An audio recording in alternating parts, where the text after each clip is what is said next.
at that time were terminated tribes,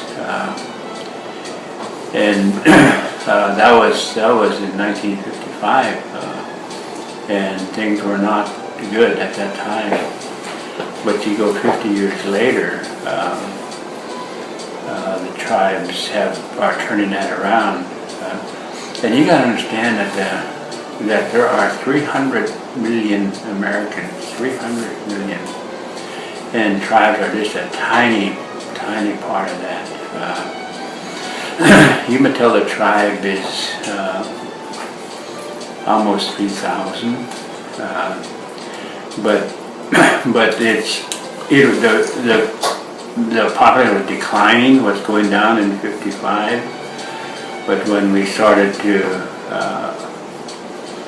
reverse the trend and build economies, do self-governance, and do our own business rather than having the feds do it for us through the BIA, things have changed tremendously.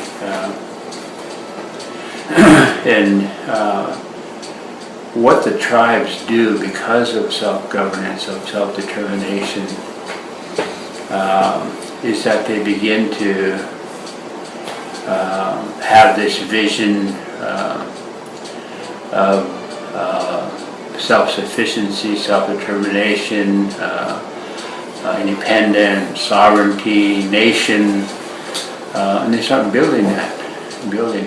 And one of the first things that we did was to restore water and salmon to the Umatilla River, to the Walla Walla Basin, water. But the tribes did that.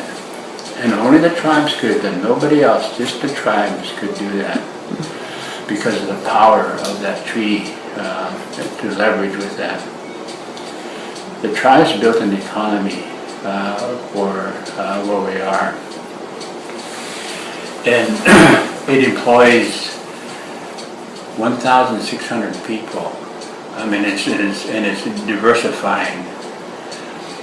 In 1970, there wasn't any employment, none there. But the tribes have been able to do that. At least Umatilla is very aggressive tribe, very visionary.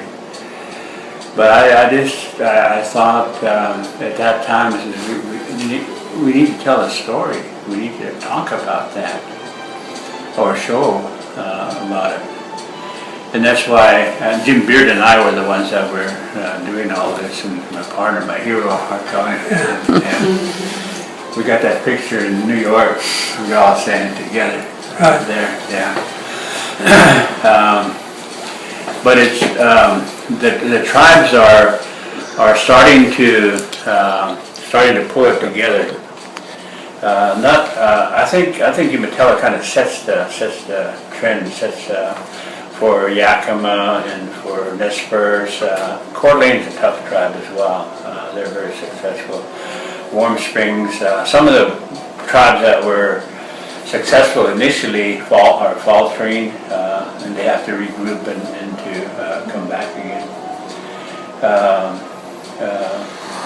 Columbia River Gorge, fisheries, and loose sites. I mean, there's a lot happening, and these sites that we're putting in will tell that story. Mm-hmm. But we got to figure out how we're going to do that. So that deep interest is there. And Royce, the times I was here when he invited the Nez Perces here, because they imprisoned a band of them during the Nez Perce War. They brought him here and they incarcerated him here. And that's who he was. He's been communicating with Horace and was that band. And then my tour out part of that band there that came here. But there's a lot of things that America, the public has to know. We are looking to restore our languages, to Nez Perce, the Umatilla, the Walla Walla, to restore those languages. And that is a huge, tough challenge, that one there. And I was on KOMA radio last week, I think it was, and my final remark on that was that